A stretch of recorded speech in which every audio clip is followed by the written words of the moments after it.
اوس دا لوی اختر کې زه دلته راغلی یم اول خو دا زه خپل ټول هېوادوالو سره ډېره لاو مینه لرم هغه لرمه ماته شل پسونه نور ولاړ دي اوښان غویان اوس روان یم د هغو کار م کوم ژر ژر مو راته ووایه چې پسه حلالوئ که یا زه نور وخت نه لرم د اختر ورځ تاسې چنې شروع کړي دي وروره کسابان کم دي نه که به سړی د لاسه نه باسو پر دوی باندې راشي هسې بیا په حلال کو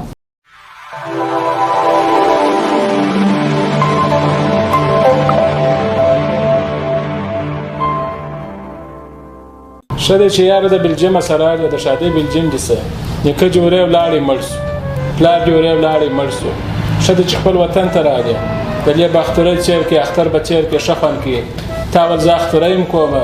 نو په هغه اړه ما کساب هم راغوښتی دی کېدای شي چې هغه هم اوس راسي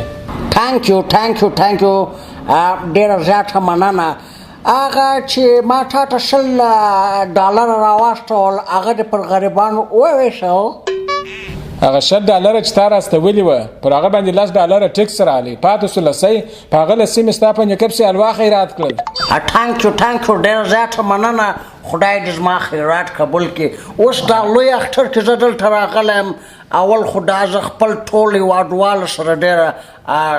لاو مینه لرم هغه لرمه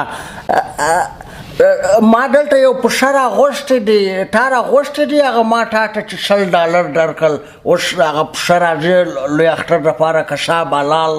یو نو واټ کومو دی پسه هغه به خدای خیر کړي ستا $10 به خدای خیر کړي خو ما اوس کساب راغوښتی دی ما پسه ولاړ دی زما ده یو چم به وکړو باره به هغه حلال کړو السلام علیکم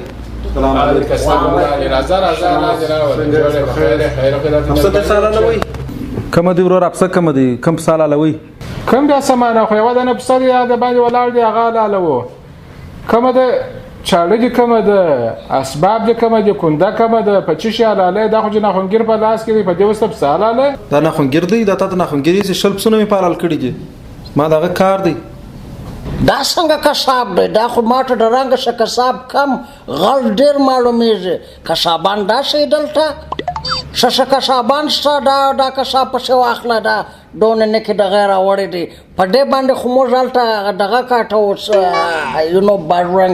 بادرنګ دا د بادرنګ چاړه ده I don't like this کساب ما ته 10 پسونه نور ولاړ دي اوښان غویان اوس روان یم د هغو کار م کوم ژر ژر مو راته ووایه چې پسه حلالوئ که یا زه نور وخت نه لرم د اختر ورځ تاسې چنې شروع کړي دي وروره کسابان کم دي نه که به سړی د لاسه نه باسو پر دوی باندې راشي هسې بیا په حلال کو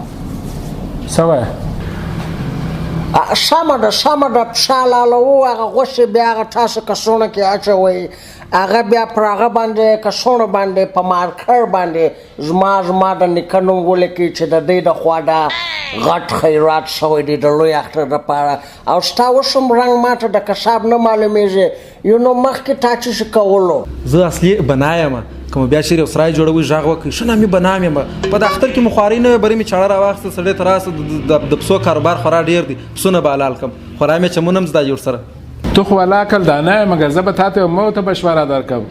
دا پسه چې حلال کړي دا کلمه نه ده د دې سره جا جوړه کړه په دې باندې هغه دغه چې زړی نه هغه جوال چې په متره یې چې کوږ وږ نه یې یوه بله موټه فری مشوره زه هم در کوم دا ما د بلجیم سره وړی دی